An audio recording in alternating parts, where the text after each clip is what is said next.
Shalom, salam dalam damai sejahtera Tuhan Yesus Kristus untuk rekan-rekan sekalian. Saat ini kita akan mencoba mempelajari, merenungkan secara singkat Matius pasal 4. Matius 1 pasal 1 sampai dengan Matius 4 ayat 11 menunjukkan kepada sang raja diperkenalkan. Kemudian Matius 4 ayat 12 sampai dengan Matius 7 ayat 29 komunikasi dari sang raja. Dan pembagian di Matius 4, 1 sampai dengan 11, pencobaan di padang gurun. 12 sampai dengan 17, Yesus tampil di Galilea. 18 sampai dengan 22, Yesus memanggil murid-murid pertama. 23 sampai dengan 25, Yesus mengajar dan menyembuhkan banyak orang. Saya membagi renungan ini dalam beberapa bagian. Yang pertama, teks kita adalah Matius 4. Kita tidak akan membaca secara seluruh ayat karena waktu yang singkat. Yang kedua, temanya yang saya pilih adalah Yesus dan pencobaan. Kemudian dari tema ini nomor 3, topik. Ada 3 topik. Yang pertama, seteru. Seteru berarti musuh ataupun si pencoba. Ayat 1 dari pasal 4, maka Yesus dibawa oleh Roh ke padang gurun untuk dicobai iblis.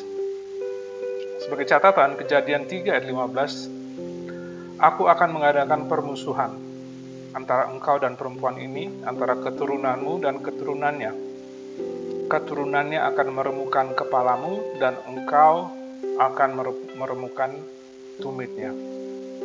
Jadi ada permusuhan antara keturunanmu, yaitu keturunan Adam dan Hawa, dan keturunannya, yaitu iblis.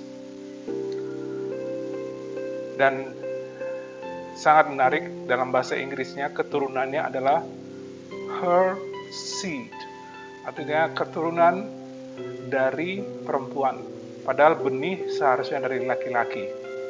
Ini menunjukkan bahwa benih perempuan, bahwa Yesus adalah hasil bukan dari hubungan natural antara laki-laki dengan perempuan, tetapi karena pekerjaan Roh Kudus dalam Hawa, ataupun maksudnya melalui Maria. Kemudian yang kedua, serangan. Ada 3 bagian dalam serangan ini. Yang pertama dari daging, ayat 3. Lalu datanglah si pencoba itu dan berkata kepadanya, jika engkau anak Allah, perintahkanlah supaya batu-batu itu menjadi roti. Kemudian ada serangan dari dunia, ayat 5 dan 6. Kemudian iblis membawanya ke kota suci dan menempatkan dia di bumbungan bait Allah. Lalu berkata kepadanya, jika engkau anak Allah, jatuhkanlah dirimu ke bawah, sebab ada tertulis mengenai engkau, ia akan memerintahkan malaikat-malaikatnya, dan mereka akan menatang engkau di atas tangannya, supaya kakimu jangan terantuk kepada batu.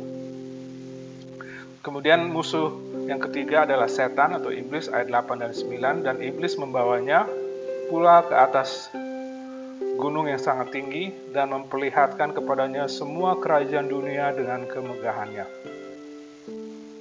Dikatakan dan berkata kepadanya, semua itu akan kuberikan kepadamu jika engkau sujud menyembah aku. Satu catatan penting, iblis selalu akan memiringkan atau memalsukan firman Tuhan. Dikatakan ayat 6 lalu berkata kepadanya, jika engkau anak Allah, jatuhkanlah dirimu ke bawah, sebab ada tertulis mengenai engkau, ia akan memerintahkan malaikat-malaikatnya, dan mereka akan menatang engkau di atas tangannya, supaya kakimu jangan terantuk kepada batu. Padahal di Mazmur 91 ayat 11 sampai dengan 12, sebab malaikat-malaikatnya akan diperintahkannya kepadanya untuk menjaga engkau di segala jalanmu. Mereka akan menatang engkau di atas tangannya, supaya kakimu jangan terantuk kepada batu.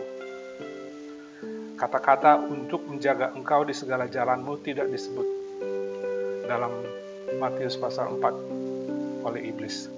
Kemudian ketiga, senjata yang Tuhan pakai untuk menghadapi serangan iblis adalah firman Tuhan dengan kata-kata ada tertulis ayat 4. Tapi Yesus menjawab, ada tertulis, manusia hidup bukan dari roti saja tetapi dari setiap firman yang keluar dari mulut Allah. Ayat 7, Yesus berkata kepadanya, ada pula tertulis, janganlah engkau mencobai Tuhan Allahmu. Ayat 10, maka berkatalah Yesus kepadanya, enyahlah iblis, sebab ada tertulis, engkau harus menyembah Tuhan Allahmu dan hanya kepada Dia sajalah engkau berbakti. Jadi hari ini temanya yang kita pelajari Yesus dan pencobaan. Kita mempelajari seteru, musuhnya adalah iblis. Kemudian serangan dalam 3 bagian, daging, dunia, dan dari iblis. Kemudian senjata, musuh. Tuhan Yesus ada 3 tetapi senjata hanya 1, yaitu firman Tuhan. Nomor 4, tantangan. Ada 3 hal. Yang pertama, pertanyaan. Sudahkah kita hidup berkemenangan dari daging, dunia, dan iblis? Nomor 2, prinsip. Masalahnya bukan kita mampu atau tidak mampu, Tuhan akan memampukan kita untuk menang.